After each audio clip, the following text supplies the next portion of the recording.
The truth about growing your own groceries. Here's what nobody talks about. And the idea of growing your own food is a wonderful idea. What they don't tell you about is your harvest comes on when it's ready to come on. And if you wait too long, you're going to have critters in there helping themselves to your corn, or your cucumbers, or your tomatoes, or whatever else your favorite food is. You know the idea of walking down your roads just like they were the aisles in a grocery store? We've been conditioned to think when we need to get some food, we just go to the grocery store and we pick out what we want here or there. Yeah, you can come out over the summer and you can graze right out of the garden, but that's only around 90 days. Then what do? Most plants, they put on their fruit sometimes within 2 weeks, sometimes even quicker. And in the garden, it's either feast or famine, and most people don't really think about that. You can come out and get yourself a carrot or two while you have carrots. Now we plant heavy, and we plant a lot.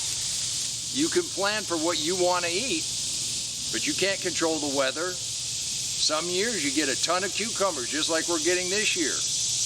And the tomatoes aren't doing so well. Some years we got so many tomatoes, we can hardly get them into the freezer. One of the things we've been experiencing recently is harvest overload. And once you get your plants going, you're going to recognize that. Where you got more cucumbers than you know what to do with. And if you have a plan, these won't be done by September.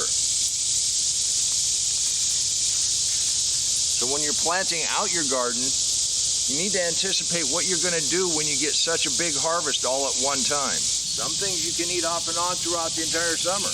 But some things, when they're ready, the entire harvest needs to come in. Either that or you're going to share it mostly with the critters. And yeah, you can come out here and eat right out of the garden most of the summer. But if you want to eat in February and March, you're going to want a way to preserve this stuff. And actually the garden only looks like this for maybe 60, maybe 90 days if you're lucky in most areas. The rest of the year it looks pretty much like this.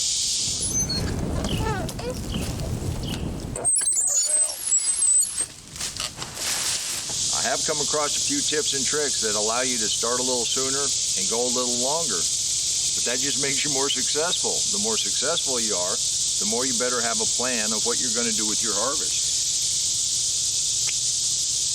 And once your okra starts coming on, that's one crop you're going to have to pick every day up until frost. The deep mulch plays a huge part in what we're doing. By putting that mulch down, you moderate the temperature of that soil. You keep that life in there good and healthy, which makes your plants more healthy. Now with just a little preparation, you can do this too, and you can eat out of your garden all summer and still prepare to eat all winter long. The healthier your plants are, the better chance you are of getting a decent harvest. Still not going to prevent them from all coming on at the same time. And then your cucumbers are just going to start producing like mad. Here's the other thing. If you get them this thick, and you miss one of these and they get giant, that plant will think it's done its job, and the plant will go ahead and stop making. There you are. These lemon cucumbers hide in here very well.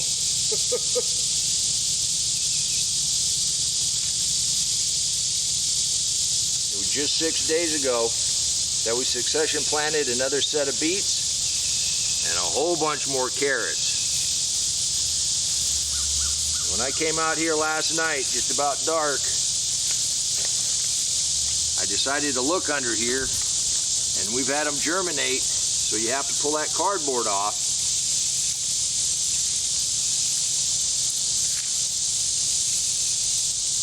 Make sure, and in this summer heat and raised beds, make sure you keep that watered.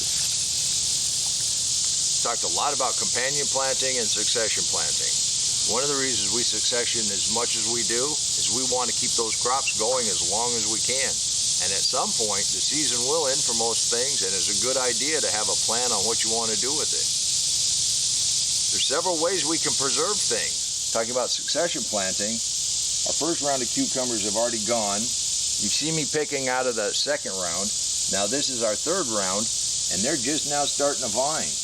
And yes, it's showing some bug pressure, and that's because we don't spray. And that's another reason we plant heavy and a lot, because we're going to share some.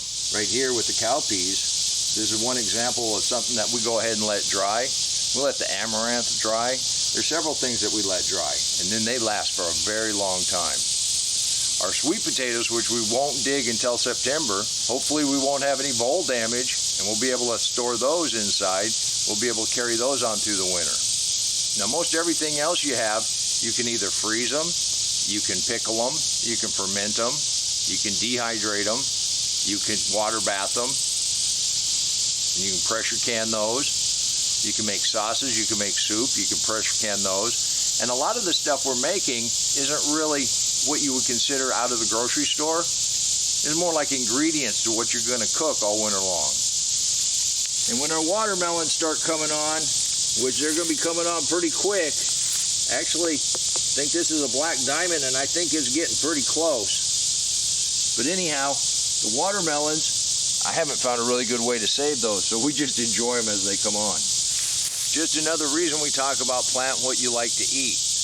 Because it's going to be a horrible thing if you've got a bunch of food you don't like, and that's all you have.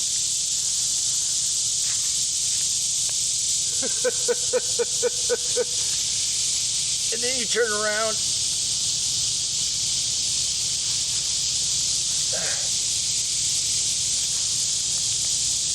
And your Armenian cucumber, which you didn't get on a trellis, is getting out of hand. Now you can do this too. One thing you want to do is you want to anticipate what you're going to do with this harvest. When you have a plan to deal with the excess, you'll be able to enjoy your garden all summer long, well into the winter. That is growing your own groceries that nobody talks about. Now I still maintain the hardest work you're going to do in a mixed mulch garden is harvest. Can you believe these trombones? And this is just part of them. This is what we brought in today. Now, I've been working on a new project, the Lazy Gardener series. If you want to be one of the first people to get a hold of this, drop a lazy down in the comment section. We're going to have free PDFs. We're going to have a workbook. You wouldn't hurt my feelings if you came along for the ride. This will be the Lazy Gardener series. We're going to show you just exactly how to go from fall into spring, creating your own deep mulch, mixed mulch garden. You can do this too. And until next time, remember, take care of yourself, take care of your family, and God bless you.